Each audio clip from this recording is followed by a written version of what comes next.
and it is currently thought to be close-in binaries that is feeding material down onto one of the other stars and basically causes a thermonuclear explosion on the surface. There is no doubt that some recurrent nova are binaries feeding material down onto their partners, exploding in dramatic fashion. But this has implications for stars with dusty encounters on their way through the galaxy. Apart from dusty filaments and gaseous clouds, the central current sheet is going to have a higher dust density coinciding with the extra energetic particles. This is due to the same mechanism that allows a static duster to work in your home. That electric field is going to contain a certain. We're learning that the dust content overall may be much greater than we realized. The same mechanism described for recurrent nova binaries works on some level for these dusty encounters, except surplus of electromagnetic particles as well, all during a galactic magnetic field reversal. The proposal for what that could mean for a sun that is known to have the ability to produce rare superflare type outbursts already is something close to the stories of our ancestors insisting the sun has a dark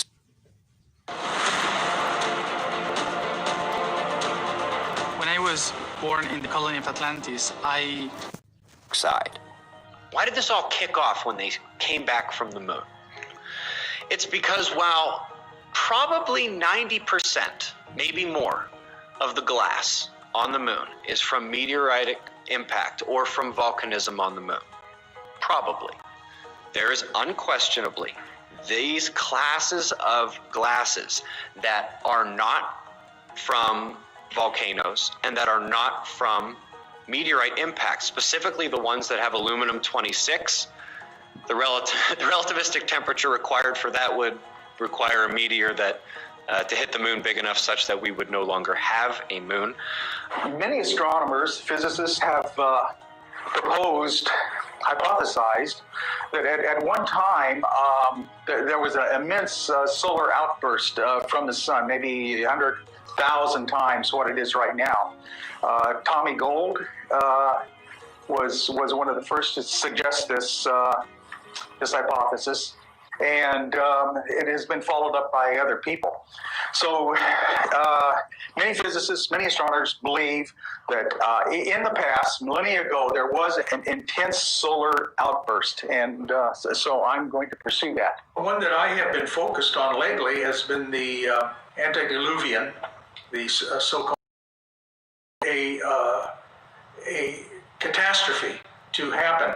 For the most part, the civilization is wiped out. It's a horrendous catastrophe. It wipes out a pre-existing civilization and most of the people on Earth.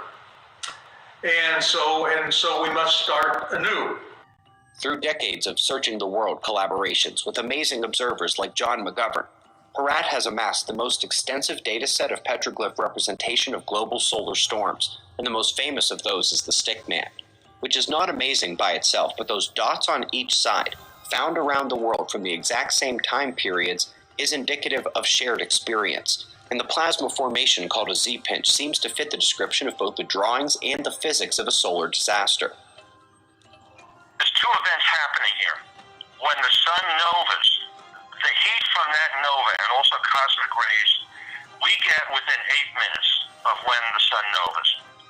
Now remember, for another 17 to 18 hours, that dust shell is still on the way. It hasn't hit until, I estimate, 17 to 18 hours after the nova.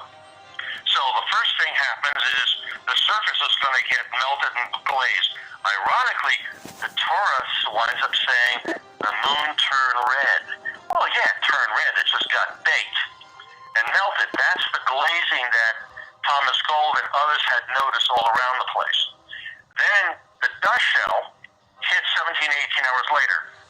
Several assumptions. One, you can't assume that this dust shell is homogeneous because the evidence we've seen both on the Earth and on the Moon, they have the different samples they brought back from Apollo 11, 16, 17, and a few others.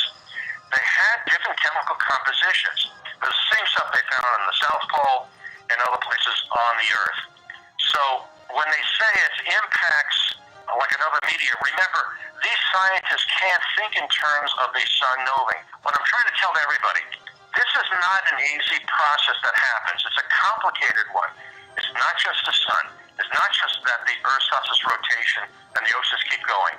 It's also the crust of the Earth, just like the oceans, are going to start banging up against each other. So after the moon gets glazed by and melted by the sun's nova, 70, 80 hours later, the dust shell comes and puts a fresh new load of dust on top of it.